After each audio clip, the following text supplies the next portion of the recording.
조갑제 TV 시청자 여러분 안녕하십니까? 2024년 11월 25일 오후 3시 34분입니다. 1시간 전에 서울중앙지법 형사 33부 재판장 김동현은 이재명 민주당 대표가 위정교사 죄를 저질렀다고 기소된 사건에 대해서 무죄를 선고를 했습니다. 그런데 무죄 이유가 이렇게 설명되었습니다. 재판부는 이재명 대표가 증인 김진성 씨와 통화할 당시 구체적으로 어떤 증언을 할 것인지가 정해지지 않았던 상태였던 것으로 보이고, 이 대표가 김 씨의 각 증언이 거짓이라고 알았다고 보기도 부족하다며, 이 대표와 김 씨의 통화 내용이 이재명 대표가 김 씨에게 거짓 증언을 요청한 것으로 보기는 어려운 점을 비춰보면은 제출된 증거만으로는 이 대표가 김 씨에게 위정하도록 하려는 교사의 고의가 있었다고 보기 어렵다고 이야기를 했습니다. 이건 뭐냐면은 2018년 경기지사 선거 방송 토론회에서 과거 이재명 대표가 검사 사칭을 한 사건과 관련해가지고 나는 검사를 사칭하지 않았고 누명을 썼다고 말해가지고 이게 공직선거법상의 허위사실 공표죄에 해당한다고 기소가 되었는데, 이 재판 과정에서 증인 김진성은 검사 사칭 사건 당시 성남지사의 비서관이었습니다. 수행비서였습니다. 증인 김진성 씨에게 재판 과정에서 증인 김진성 씨에게 이재명 대표가 거짓 증언을 요구했다는 혐의를 받아가지고 기소가 되었던 것입니다. 그런데 재판부는 이재명 당시 경기도지사가 김진성 씨와 통화한 내용이 지금 녹취된 게 있습니다. 그게 가장 중요한 이 사건의 쟁점이었습니다. 그걸 읽어보면은 고의성이 없다. 사주라고 하면은 상당히 무슨 압박 또는 협박이 있어야 되는데 그런 것 같지는 않다라는 점을 가장 중요하게 생각해가지고 이 부분은 무죄다. 그러나 또 하나 조금 애매한 게 김진성이 위정한 건 사실이다 해가지고 김진성은 500만 원 벌금형을 선고했습니다. 그러나 김진성이 위정하도록 이재명 당시 경기도지사가 작용한 것 아니냐 하는 부분에 대해서는 무죄로 판단을 했습니다. 이 두 부분이 조금 모순점이 있다고 보여지는데, 자, 그러면은 문제가 되는 이 통화는 뭐냐? 이 통화 내용을 소개해 드리겠습니다.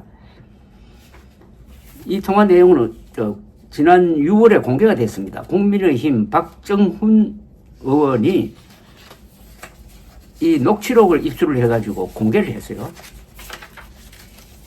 기자회견을 통해서 공개를 했는데, 김진성, 이재명 녹취 파일은 약 4분 분량인데 세 차례에 걸쳐 통화를 한 것을 편집을 해서 공개를 했습니다.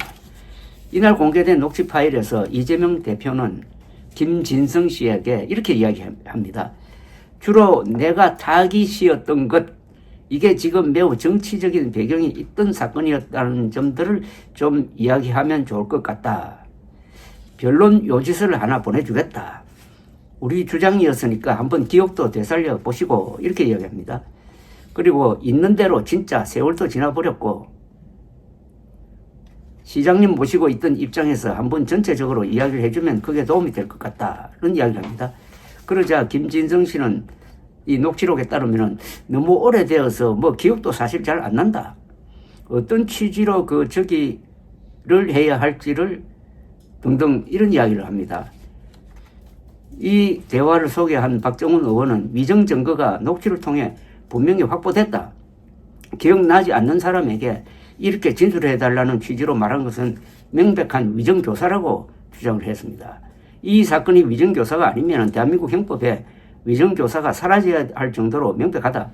사법방해 행위인 위정교사는 처벌이 상당히 엄한데 징역형이 선고될 경우 이 대표 향후 정치 행보에 영향을 줄 것이다 라고 했고, 이 녹취를 공개하는 배경에 대해서는 이 대표는 그간 자신의 혐의를 소설 검찰의 날조라고 말해왔는데 그런 주장이 얼마나 허황된 것인지 국민들에게 직접 알릴 필요가 있다라고 이야기를 했습니다.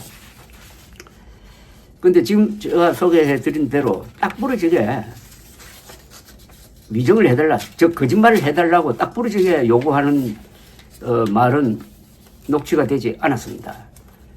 이 점을 아마 재판부는 상당히 중요하게 본 것 같아요.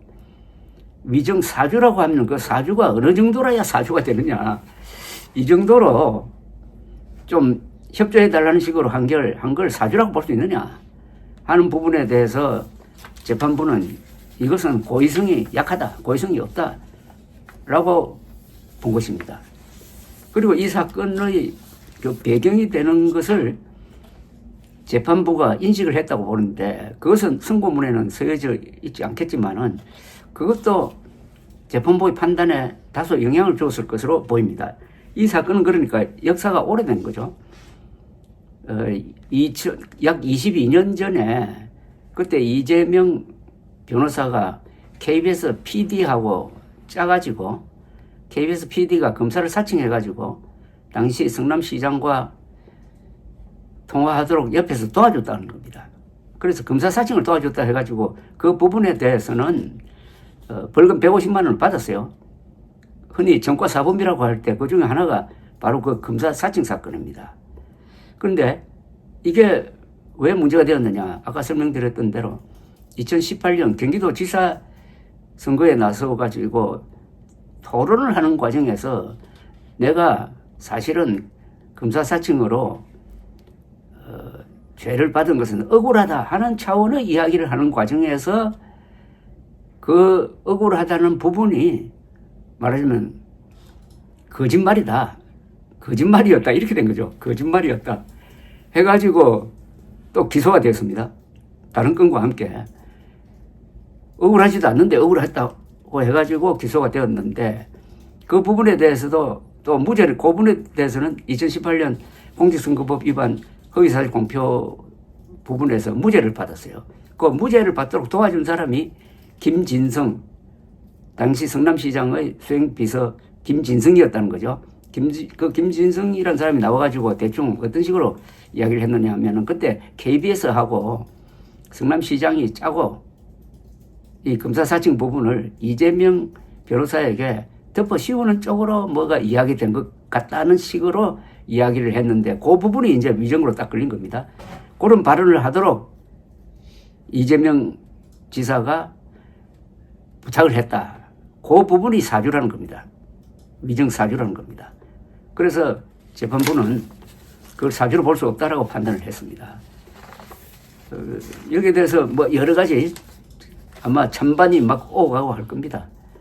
그러나 이건 상당히 이재명 대표에게는 유리한 판결인 건 사실입니다. 왜냐하면 작년에 유창훈 부장판사가 이재명에 대한 영장을 기각할 때 기각문에서도 위정교사 혐의는 소명된다라고 했어요. 그래서 많은 사람들이 이번에 상당한 실형이 나올 것이다. 법정 구속도 가능할 것이다 라는 이야기가 나온 배경이 바로 유창훈 부장판사가 이재명에게 유리한 영장 기각을 하면서도 그 부분은 특정을 했다. 그러니까 틀림없이 위죄가 나올 것이다 라고 생각했던 것입니다. 자, 이렇게 되면 이제 한국의 정치 또는 대통령 선거는 법원이 결정하게 됐어요. 법원이 지난 15일 1심 판결에서 이재명 대표가 공직선거법상의 허위사실 공표죄를 인정해가지고 법원이 징역 1년에 집행유예 2년을 선고한 거, 이게 확정돼 버리면 이재명 대표는 출마가 불가능해집니다. 그것과 또 이번 사건은 검찰이 항소를 하겠죠. 그러면 또 계속 2심 대법원까지 올라갈 겁니다. 더구나 대북 송금 사건, 그리고 백현동, 그 다음에 대장동 더 큰 사건이 지금 기다리고 있습니다. 2027년까지 확정 판결이 안 나올 수가 있어요. 안 나오면은 출마가 가능합니다. 그래서 대통령이 당선되어 버리면은 사실은 대통령의 경우에는 반역죄가 아니면은 처단할 수가 없으니까 재임 기간 내는 처벌이 좀 어렵다고 봐야 안 되겠습니까? 거기에 대해서는 법리상 여러 가지 논점이 있습니다. 이재명의 운명과 트럼프의 운명이 좀 비슷하긴 해요. 트럼프 전 대통령도 퇴임한 이후에 아주 이 여러 사건에 휘말려 가지고 재판 받느라고 아주 바빴습니다. 그런데 너무나 많은 재판이 또는 수사가 트럼프를 향해서 진행되니까 공화당 지지자들이 트럼프를 동정하는 마음이 생겨가지고 그쪽으로 결집해가지고 이번에 이겼다는 해석도 나오고 있습니다. 이재명 대표에 대한 이 많은 이 사법적, 그러니까 재판 수사가 정치적으로 판단해서는 이재명 대표에게 유리하게 작용할 수도 있다 이겁니다. 여기서 법치와 정치의 아주 그 애매한 관계가 있는 거죠. 오늘은 위정교사가 있었느냐? 위정교사, 그 교사라는 그 단어 하나를 가지고 해석이 이렇게 나오는 바람에 일단 이재명 대표가 숨쉴 공간은 생겼다. 이렇게 보여집니다. 감사합니다.